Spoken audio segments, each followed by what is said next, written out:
ये कॉन्स्टिट्यूशन में कहां लिखा है? ये कॉन्स्टिट्यूशन में कहां लिखा है कि जो बलात्कार करते हैं वो बाहर रहे, और जिसका रेप हुआ है, जिसके परिवार, उस परिवार को बंद कर दिया जाए? कहां लिखा है कॉन्स्टिट्यूशन में? ये आपकी किताब में लिखा हुआ है, मनुस्मृति में लिखा है, मगर कॉन्स्टिट्यूशन में नहीं लिखा। और अगर आप कहते हो कि यूपी में आपका राज है और वहां पे कॉन्स्टिट्यूशन नहीं लागू होता है, वहां पे मनुस्मृति लागू हो रही है।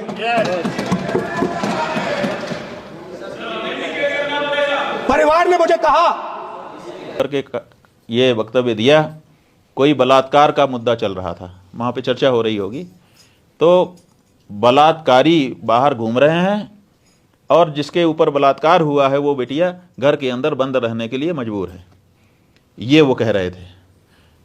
तो ऐसी कोई घटना हुई होगी जिसके बारे में वो चर्चा कर रहे हैं, उसमें हमें कोई आपत्ति नहीं है।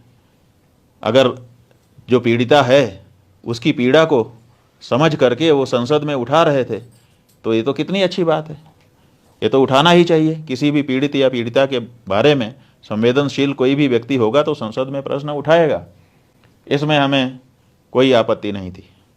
लेकिन उस पीड़ा को व्यक्त करते हुए उन्होंने क्या किया, और आगे बढ़े, और आगे बढ़ करके उन्होंने कहा कि हमारे संविधान में यह नहीं लिखा है।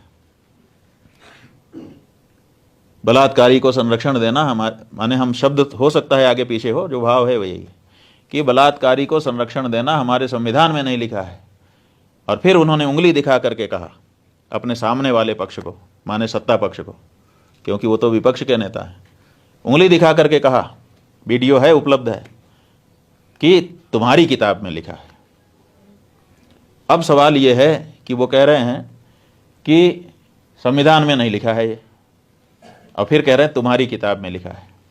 अब प्रश्न हो गया कि वो तुम्हारी किताब कौन सी है? सत्ता पक्ष के ऊपर उंगली दिखा करके वो कह रहे थे कि तुम्हारी किताब में लिखा है। हम लोग सोचने लगे इतना सुन करके कि उनकी कौन सी किताब है जिसमें बलात्कार को संरक्षण लिखा है, लेकिन ज़्यादा देर तक हमको सोचने का अवसर नहीं मिला, क्योंकि उन्होंने खुद साफ कर दिया अगले वाक्य में, फिर उंगली दिखा करके उन्होंने कहा मनुस्मृति में लिखा है। अब सवाल यह है कि मनुस्मृति हम हिंदुओं का धर्म ग्रंथ है, हम मानते हैं और पूरा विश्व मानता है कि इस संसार में सबसे पहला संविधान अगर कोई बना तो वो मनुस्मृति बनी। तो मनुस्मृति तो सबसे पुराना विश्व का संविधान है, और उस संविधान से प्रेरणा लेकर के जाने कितने संविधान रचे गए हैं, और हम तो आज भी उसके अनुसार अपना जीवन चलाते हैं। मनुस्मृति की किसी बात से आप असहमत हो सकते हैं, हो सकता है कि आपको समझ में ना आ रहा हो सकता है परिस्थितियों का बदलाव होने के कारण आपको बात अलग लग रही हो। आप ये कह सकते हैं कि मनुस्मृति की ये बात हमको समझ में नहीं आती है, हम इसको नहीं मान पा रहे हैं, इसमें कोई बाधा नहीं है। लेकिन आप मनुस्मृति को आक्षेप कर रहे हैं कि तुम्हारी किताब में लिखा है, मनुस्मृति में लिखा है। इसका मतलब है कि दो बातें साफ हो गई। एक, उन्होंने ये कहा कि ये तुम्हारी किताब में लिखा है।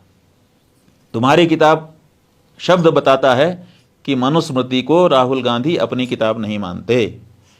अगर वो हिंदू होते तो मनुस्मृति को अपनी किताब मानते। जो भी हिंदू हैं वो मनुस्मृति को अपनी किताब मानते हैं। केवल मनुस्मृति को ही नहीं, 18 स्मृतियां हैं, उन 18 को हम अपनी किताब मानते हैं, और वही धर्मशास्त्र कहलाता है। जो स्मृतियां हैं वही हमारा धर्मशास्त्र है, और धर्मशास्त्र से ही निर्णय करके हम अपना जीवन आगे बढ़ाते हैं। उसमें मनुस्मृति सबसे प्रमुख है। तो मनुस्मृति हम हिंदुओं का धर्म ग्रंथ है, धर्मशास्त्र है। लेकिन वो कह रहा है खड़ा होकर के संसद में कि तुम्हारी किताब में, माने मेरी किताब नहीं है, वो तुम्हारी किताब है। इसका मतलब है कि वो मनुस्मृति को अपनी किताब नहीं मानता, और जो मनुस्मृति को अपनी किताब नहीं मानता वो हिंदू कैसे हो सकता है? तो उनके हिंदू होने में समस्या है। फिर भी मंदिर मंदिर घूमने के, समाचार पढ़ने आदि के कारण हम लोगों ने माना कि भाई चलो होंगे हिंदू। तो हम लोगों ने उनको एक चिट्ठी लिखी और इसका प्रस्ताव पारित किया वहीं धर्म संसद में कि आपके वीडियो दिखाए गए संसद में, आपने वहाँ पर दो बातें कही हैं। एक तो मनुस्मृति बलात्कारियों का संरक्षण करती है, ऐसे आशय आपने प्रकट किए, और दूसरे आपने कहा कि तुम्हारी किताब, माने आप उसको अपनी किताब नहीं मानते हैं। इस विषय में आप स्पष्टीकरण दीजिए, क्योंकि संसद में खड़े होकर के आपने ये कहा है। अगर बाहर भी कहते तो एक बार हम लोग कमज़ोर मानते उनके कथन को, लेकिन संसद में तो रिकॉर्ड हो जाता है। तो ऐसी परिस्थिति में उनको पत्र लिखा गया कि इस विषय में 1 महीने में अपनी जो बात है उसको स्पष्ट करिए, नहीं तो आपको हिंदू धर्म से बहिष्कृत घोषित किया जाएगा।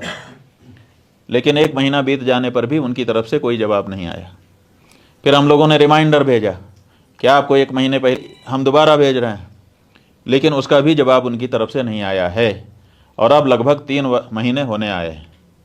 तो आज भगवान शंकराचार्य जी की पावन जयंती के अवसर पर जब हम लोग सनातन धर्म को पुनः भारत देश में सुस्थापित करने के लिए संकल्प ले रहे हैं, तो हम समझते हैं कि इस बारे में भी स्पष्टता कर दी जानी चाहिए।